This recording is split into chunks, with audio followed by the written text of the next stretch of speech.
رہنمائی کرنی ہے تو ہمارے والد صاحب ہمارے سامنے ہوتے تھے.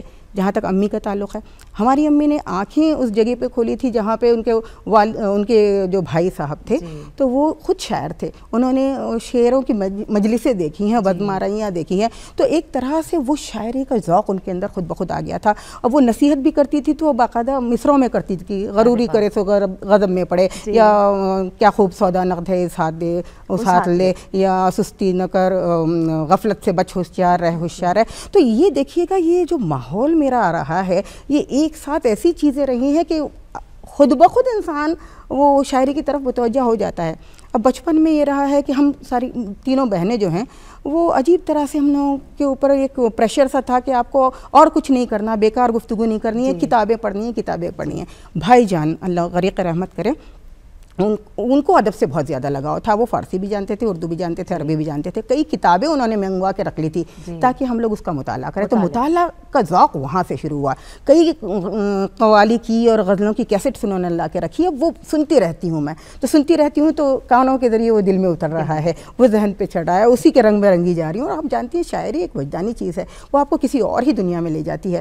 تو وہ جو میرا بچپن رہا ہے وہ ایسا رہا ہے کہ اگر میں غمگین ہو رہی ہوں تو میں شاعری کی طرف جا رہی ہوں. اگر میرے اندر مان جائیے کہ کچھ مجھے ایڈونچر چاہیے تو میں سفر نامے پڑھ رہی ہوں. اگر مان جائیے کچھ رومانی خیالات آ گئے تو میں ناول کی طرف جا رہی ہوں. اور کچھ چلیے مزاح کا کچھ موقع ہے تو میں ابن صفی کو پڑھی ہوں. تو دیکھیے میری جو بھی کارگزاریاں تھیں وہ کہیں نہ کہیں کتابوں کے اطراف ہی گھوم رہی ہے، مطالعے کے اطراف گھوم رہی ہے.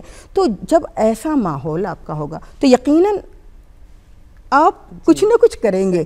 دیکھیے ایک جانور بھی اظہار چاہتا ہے. اگر مان جائیے کہ وہ غصہ ہے، وہ خوش ہے، ہاتھی چنگھاڑتا ہے، شیر دہاڑتا ہے، طاؤس رقص کرتے ہیں، سانپ لہراتے ہیں. میں تو انسان ہوں، ہمیں وہ نہ صحیح سب سے بڑی چیز عطا ہوئی اور وہ یہ ہے کہ قوت گویائی، نطق. ہم جو بھی محسوس کرتے ہیں اس کا اظہار کرتے ہیں. تو اظہار کے لیے کیا چیز آپ لائیں گے؟ کچھ نہ کچھ تو فارم ہوگا نا. تو شاید اس لیے میں نے سب سے پہلے شاعری کو چنا. 9ویں جماعت میں پہلی نظم میں نے لکھی تھی اور وہ جو ہے زندگی پر تھی. PUC فرسٹ میں میری پہلی غزل شائع ہوئی تھی. تو اس کے بعد تو آپ سمجھتی رہی ہیں کہ جی لکھتی. یعنی آپ کو ادبی ماحول ملا. یہ الحمدللہ آپ کی پرورش اسی ماحول میں ہوئی. تو کوئی بڑی بات نہیں تھی. چلیے یہ اور بات ہے کہ آپ کی والدہ، آپ کے والد صاحب، ساری ادبی شخصیتیں کہیں ایک طرح سے ادب نواز خاندان رہا. الحمدللہ. اس میں سے آپ کس سے متاثر رہی؟ جب یہ شاعری کی بات لیتے ہیں ہم، بحثیت شاعر آپ مشہور ہیں، تو شاعری میں آپ کس سے متاثر ہیں؟ شاعری میں میں ساحر لدھیانوی سے سب سے زیادہ متاثر رہی ہوں، کیونکہ کہیں نہ کہیں وہ غم کی شاعری کرتے ہیں، وہ انقلاب کی شاعری کرتا ہے، وہ کوئی نہ کوئی نئی چیز لانے کی بات کرتا ہے. اس کے الفاظ سادہ ہیں، سادہ لفظیات ہیں، اور اس کا جو خطاب ہے وہ عوام سے ہے. میں خواص کی شاعری کو نہیں پسند کرتی، میں عمومی شاعری کو پسند کرتی ہوں. اور اس نے ایک مدت تک آپ دیکھیے گا لوگوں کو متاثر کیا ہے. پھر اس کے پاس ہر چیز ہے، سماج و کائنات کا ہر مسئلہ اس کے پاس موجود ہے. بغاوت کی شاعری اس نے کی ہے، رومانی شاعری اس نے کی ہے، جوش دلانے کی شاعری اس نے کی ہے، وطن پرستی کی شاعری اس نے کی ہے. ہر رنگ کا مطلب اشعار ان کے پاس موجود ہے. تو سب سے زیادہ مجھے ساحر لدھیانوی اس کا تاثر ہم دیکھنے کو ملتا ہے آپ کی شاعری میں.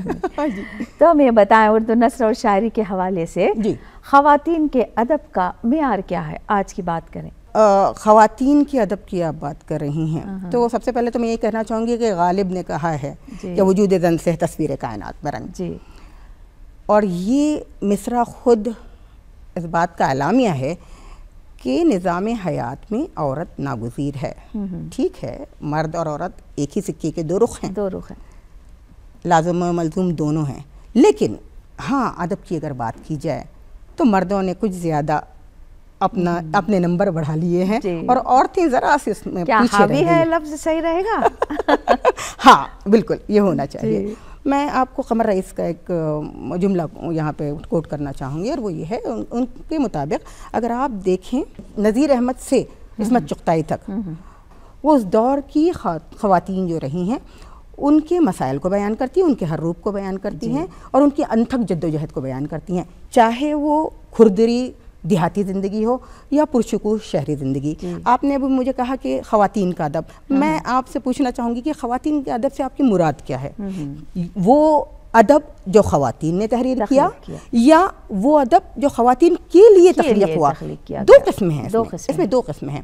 اگر آپ دیکھیں گے کہ خواتین کا کیا رول رہا ہے تو بہت پہلے سے اگر آپ دیکھیں تاریخ ادب اٹھا کے پڑھیں تو بہت پہلے اس کا ذکر ملتا ہے. اب میں آپ کو بہت سے نام گنوا سکتی ہوں جو بھی ان کا لکھنے کا انداز رہا ہے اس سے مردوں کی شانہ بشانہ وہ چلتی رہی ہیں بلکہ کئی دفعہ تو ان سے آگے بھی نکل چلے ہیں. جیسے پروین شاکر جی جی جی جی ناول نگار سے ہی احتجاج نظر آتا ہے ان کی شاعری میں. جی جی جی عجیب شخص ہے, پانیوں کے گھر میں رہتا ہے. جی جی کمال کی شاعری تھی بہت بہت. اور نہ صرف شاعری کی بات ہے بلکہ ناول سے اگر آپ شروع کریں تو دیکھیے اس زمانے میں نادر جہاں نے لکھا ہے, پھر ہمارے نظر سجاد نے لکھا ہے, یار خاتون نے لکھا ہے, ہمارے قرۃ العین حیدر نے لکھا ہے, عصمت چغتائی نے لکھا ہے, بشریٰ رحمان نے لکھا ہے, جلانی بانو نے لکھا ہے. تو کتنی خواتین ایسی آ گئی. اب آپ آ جائیں طنز و مزاح کی طرف. طنز و مزاح میں بھی آپ کو نظر آئیں گی آصف جہاں جو کہ ہمارے فرحت اللہ بیگ صاحب کی بھانجی تھیں. پھر ہماری شفیقہ حیدر صاحبہ بھی ہیں. آپ آ جائیں شاعری کی طرف تو پھر ایک لمبی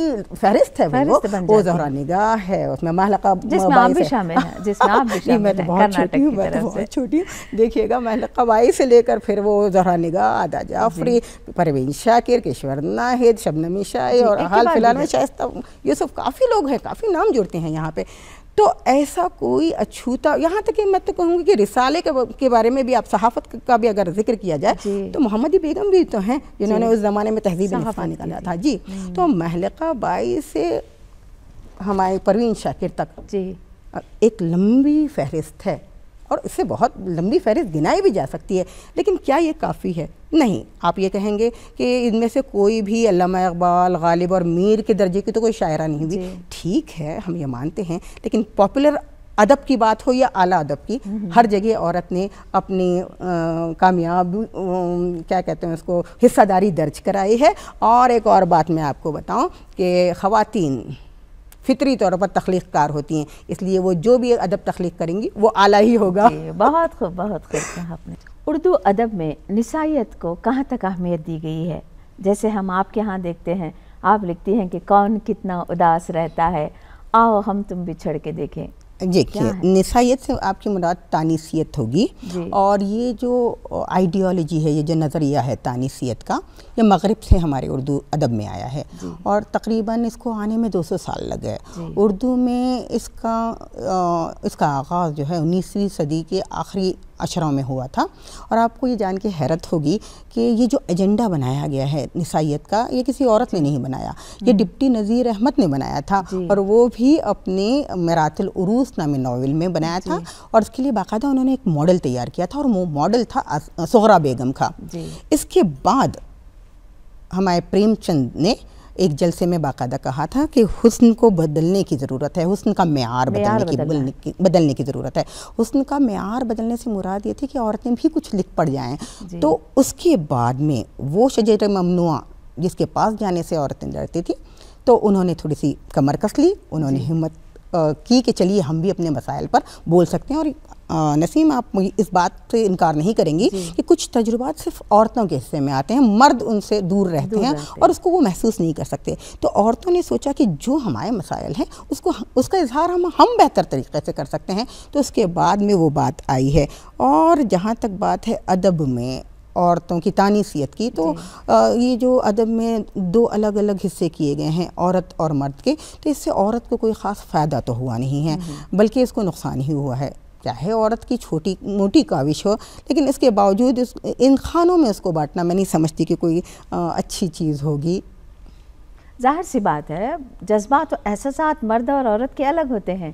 تو عورت اپنے طریقے سے جب بات کو رکھتی ہے تو وہ نسائیت کہلاتی ہے, جسے انگریزی میں آپ فیمنزم کہتے ہیں. جی. تو بہت بہتر بات رہی. اب یہ بتائیں ہمیں کہ فلموں کی شاعری اور مشاعروں کی شاعری میں کیا فرق ہے؟ چلیے جہاں ہم شاعری کی بات کرتے ہیں. جی. بظاہر فلمی گیت اور فلمی شاعری کو اتنی ادبی اہمیت حاصل نہیں ہوئی ہے, بلکہ کسی حد تک اس کو مشاعرے کی شاعری سے کمتر ہی تصور کیا گیا ہے, جبکہ یہ غلط تاثر ہے.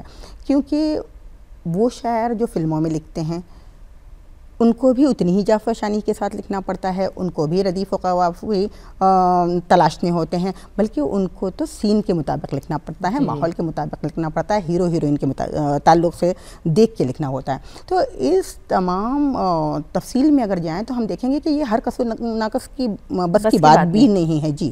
تو میں آپ کو ایک مثال دینا چاہوں گی، ایک فلم تھی مغل اعظم جو بہت زیادہ مشہور ہوئی ہے، اس کے گیت کار جو تھے وہ شکیل بدایونی تھے، اس کے نغمہ نگار شکیل بدایونی کے ساتھ میں موسیقار نوشاد تھے، اور کے آصف اس کے ڈائریکٹر تھے۔ ایک مشہور زمانہ گیت انہوں نے غزل لکھی تھی شکیل بدایونی نے اس فلم میں، پیار کیا تو ڈرنا کیا جب۔ آپ کو میں بتاؤں کہ یہ غزل لکھنے میں ان کو اتنی دشواری پیش آئی جتنی عام غزلوں کے لکھنے میں کسی بھی شاعر کو پیش آتی ہے۔ حد یہ کہ کہا جاتا ہے کہ اس غزل کا آخری شعر جو تھا اس کو لکھنے میں ان کو بہت پاپڑ بیلنے پڑے، آدھی رات گزر گئی، آدھی رات سے صبح گزر گئی، اور ڈائریکٹر کو کوئی مصرع پسند ہی نہیں آ رہا تھا۔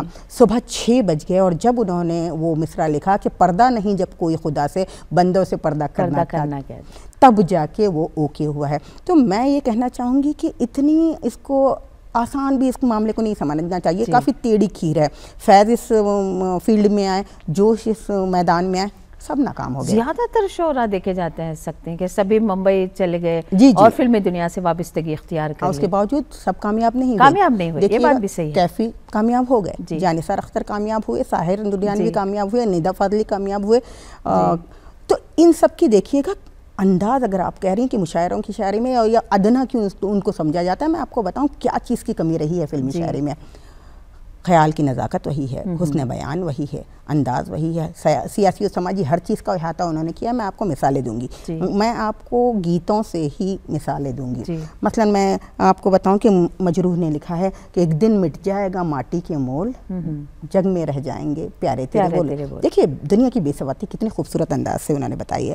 گلزار صاحب لکھتے ہیں کہ تجھ سے ناراض نہیں زندگی، حیران ہوں میں تیرے معصوم سوالوں سے پریشان ہوں میں۔ دیکھیے انسان کی بے بسی، تو کس طرح سے انہوں نے اس کی عکاسی کی ہے، کہانیوں کو رکھا انہوں نے آگے۔ جی ہاں، اس کے بعد لکھا جو چیز آپ دیکھتے ہیں، دیکھیے شاعر وہ چیز ہو بہو پیش نہیں کرتا، وہ رپورٹر نہیں ہے کہ جو چیز جوں کا دو کی دیکھی اس کو خبر بنا کے پیش کر دی، بالکل نہیں۔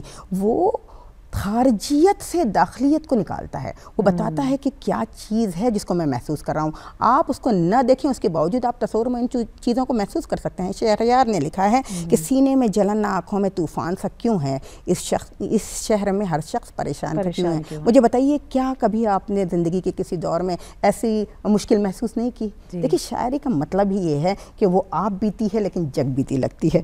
اور پھر آپ اگر کہیں گے کہ حب الوطنی کی شاعری، تو مجروح سلطان پوری نے کیفی اعظمی دیکھیے، کیفی اعظمی نے کتنا اچھا لکھا ہے کہ کر چلے ہم فدا جان وطن ساتھیو، اب تمہارے حوالے وطن ساتھیو۔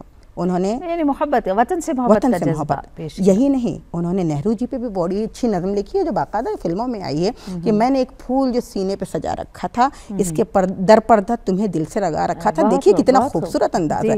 یہ محبوب نہیں ہے، یہاں محبوب وطن ہے۔ تو یہ علامتی شاعری ہے۔ شاعری یہی تو ہے، اس میں غنائیت ہوتی ہے، اس میں موسیقی ہوتی ہے، اس میں اختصار ہوتا ہے۔ تو یہ تمام چیزیں جو آپ کہتی ہیں کہ فلمی شاعری میں کیا ہے، تو یہ ہے۔ ہم آتے ہیں مشاعرے کی طرف۔ آپ نے کہا کہ مشاعروں کی شاعری میں اور اس میں فرق کیا ہے، تو اب ہم بتائیں کہ مشاعرہ جو ہے یہ ہماری حکایتی روایتوں میں سے ایک مضبوط روایت ہے۔ ہاں جی بالکل، یہ ایک تہذیب کی علامت ہے۔ دیکھیے اس کا کام ادب اور عوام کے بیچ پل کا ہے، ایک رشتہ قائم کرتا ہے، یہ بالکل ایک رشتہ قائم کرتا ہے۔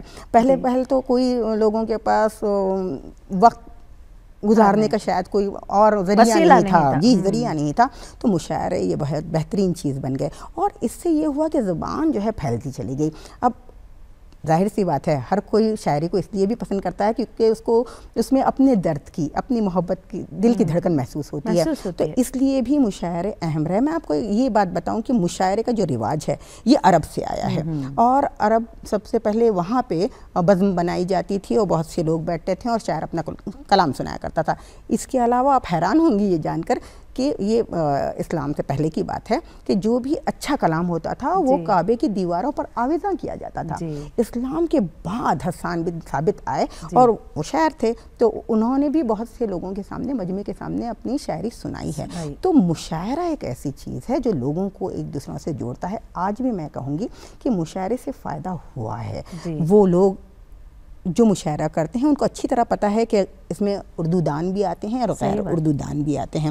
تو کانوں سے ہوتی ہوئی وہ زبان دل تک آ جاتی ہے. تو یہ اہمیت ہے. رہ گئی بات اگر آپ پوچھیں گے کہ معیار کیا کیا ہے تو معیار بگاڑنے میں کہیں نہ کہیں معاشرے کا ہاتھ ہے. آج کل مشاعرے کو معاشرہ چلا رہا ہے. وہ بات بھی صحیح کہی آپ نے.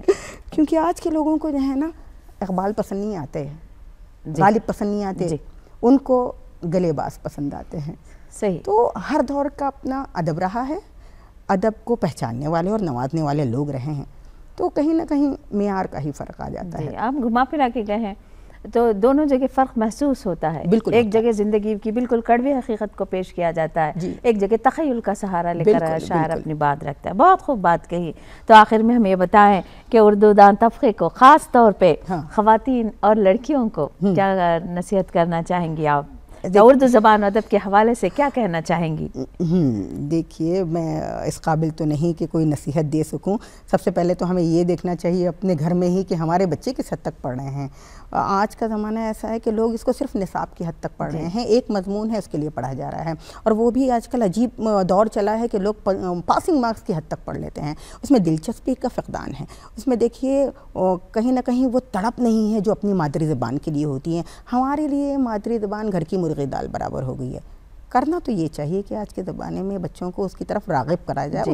اساتذہ کا بھی اس میں میں سمجھتی ہوں کہ کہیں نہ کہیں بھول چوک ہم سے ہو جاتی ہے. ہم بچوں کو اتنی وہ کھینچ نہیں پاتے, وہ دلکشی پیدا نہیں کر پا رہے ہیں, ہم دلچسپی کا سامان نہیں پیدا کر پا رہے ہیں. اپنی چیز ہوتی ہے تو اتنا نکھار کے آپ پیش کیجئے نا کہ اس کی طرف لوگ کشش محسوس کریں اور آئیں. وہ کہیں نہ کہیں ہم شاید ناکام ہیں. اس لیے ہمارے بچے انگریزی میڈیم کی طرف زیادہ جا رہے ہیں, اردو میڈیم کی طرف نہیں آ رہے ہیں. مطالعہ کم سے کم ہوتا جا رہا ہے. آپ دیکھیے اگر ہمارے اسکول میں کہیں نعت وغیرہ کا مقابلہ ہو, غزل وغیرہ کا مقابلہ ہو تو وہ رومن اردو میں لکھ کے لاتے ہیں اور مجھے بہت غصہ آتا ہے. اس طرح سے تو آپ اپنا رسم الخط کو خود تباہ کھو رہے ہیں. تو یہ میرے خیال سے نہیں ہونا چاہیے. ہم بھی چلیے چلتے ہوئے ہم ایک اور بات آپ سے پوچھ لیتے ہیں. آپ کے ہر طرف کہیں ہندوستان بھر میں آپ کے قومی ترانوں کی گونج ہے, تو اس کے متعلق ہمیں کچھ بتائیں. ذرا نوازی. ہر شہری مسکائے گا, حال ہی میں ہندوستان ہمارا جشن جنت کر واقعی میم یہ ہم سب کے لباس افتخار کی بات ہے کہ اس موضوع پر کافی کم لکھا جاتا ہے.